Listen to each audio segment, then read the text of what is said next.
दोस्तों एक problem solve करते हैं। प्रॉब्लम दिया हुआ है, single phase transformer is design to operate at 240/120 volt 50 hertz. Okay, single phase transformer है, उसकी रेटिंग ये दी हुई है। प्राइमरी जो है 240 वोल्ट पे रेटेड है और 120 वोल्ट सेकेंडरी है। Calculate the no load voltage and its frequency if high voltage side of transformer is connected to 240 volt 40 hertz. Okay, तो अब पूछ रहा है कि हाई वोल्टेज साइड पे 240 वोल्ट उसने कनेक्ट किया, मतलब रेटेड वोल्टेज जो इसका वो रेटेड वोल्टेज है। ओके, उसने कनेक्ट किया, तो सेकेंडरी पे क्या क्या हमें आंसर आएगा, सेकेंडरी पे क्या वोल्टेज होगा। 120 सब हमें आंसर दिए हुए हैं, लेकिन उसने क्या किया है, फ्रिक्वेंसी को चेंज कर दिया है। पहले फ्रिक्वेंसी कितनी थी, 50 हर्ट्ज पे डिजाइन किया गया था ट्रांसफार्मर। अब जो है जो सप्लाई फ्रिक्वेंसी है वो 40 हर्ट्ज है। तो अब पूछ रहा है कि अब सेकेंडरी साइड पे, मतलब low voltage side, secondary low voltage side है यहाँ पे, तो लो वोल्टेज साइड पे कितना वोल्टेज जनरेट होगा। तो हम लोग आंसर तो एलिमिनेट कर सकते हैं, क्योंकि ट्रांसफार्मर में जो सप्लाई फ्रीक्वेंसी होती है वही सेकेंड, मतलब प्राइमरी फ्रीक्वेंसी होती है, वही सेकेंडरी भी होती है। तो सप्लाई कितनी दी गई है, 40 हर्ट्ज की, तो सेकेंडरी भी फ्रीक्वेंसी बदलती नहीं है, सेकेंडरी की भी फ्रीक्वेंसी कितनी आएगी, 40 हर्ट्ज आएगी। तो हम लोग, हमारा आंसर ये दोनों हो गए, ये दोनों एलिमिनेट हो गए। ठीक, अब हमें वोल्टेज निकालना है कि 120 होगा सेकेंडरी का कि 110 होगा। ठीक, तो हमें पता है कि ये रिलेशन में पता है 4.44 N phi M frequency. Okay, ये रिलेशन पता है, तो हमारा वोल्टेज किसके प्रोपोर्शनल होता है, फ्रिक्वेंसी और फ्लक्स के प्रोपोर्शनल होता है। ओके, तो हम ये लिख सकते हैं, अभी हम सिर्फ प्राइमरी साइड की बात कर रहे हैं। ओके, सिर्फ और सिर्फ प्राइमरी साइड की, मतलब हाई वोल्टेज साइड। तो हम ये लिख सकते हैं, E is directly proportional to phi M और फ्रिक्वेंसी, ये लिख सकते हैं। तो हम ये भी लिख सकते हैं E1 E2, ये भी लिख सकते हैं इस रिलेशन से, E2 by E1 is equals to phi M2 into F2 by phi M1 by F1। Okay, ये रिलेशन लिख सकते हैं। तो अभी हम सिर्फ और सिर्फ प्राइमरी साइड पे ही बात कर रहे हैं। ओके, तो लेट्स से प्राइमरी E1 है, तो इसको मैं E1 डैश मान रहा हूं। Okay, E1 dash.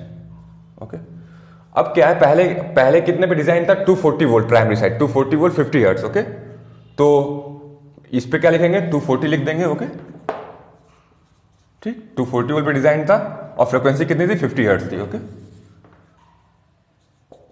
अब जब सेकेंडरी क्या बोल रहा है, अब प्राइमरी कितना है, अभी भी 240 वोल्ट ही है। ठीक, इसने सप्लाई दिया,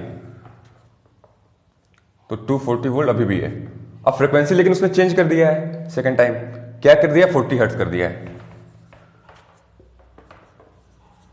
ठीक, तो हमें रिलेशन आ जाएगा फाई एम, पहले का फ्लक्स में और सेकंड केस के फ्लक्स में हमारे रिलेशन आ जाएगा। ठीक, ये कट गया, 1 हो गया, तो फाई M2 कितना आ गया यहां से, 1.25 फाई M1। ओके, ये हमारा रिलेशन आ गया।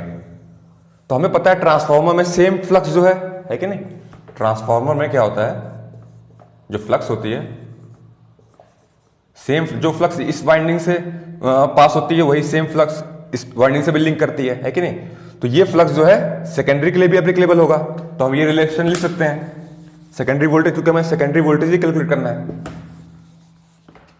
तो अब हम ये रिलेशन लिखेंगे, E2 डैश बाई E2।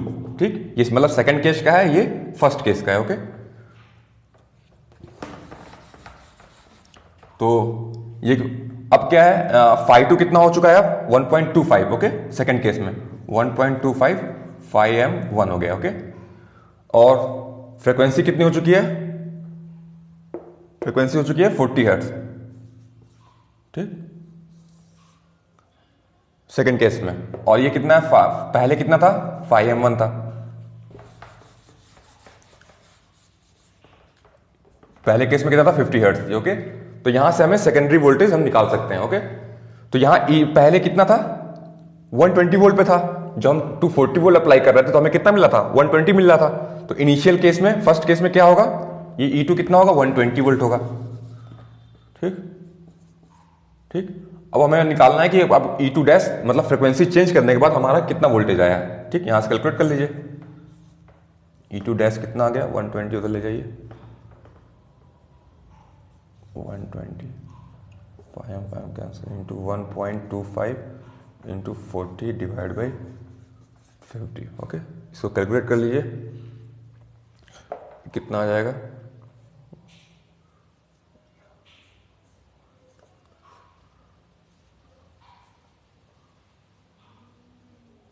एक मिनट, कैलकुलेटर से कैलकुलेट करते हैं कितना आ रहा है। 24 इंटू 1.25 इंटू 4,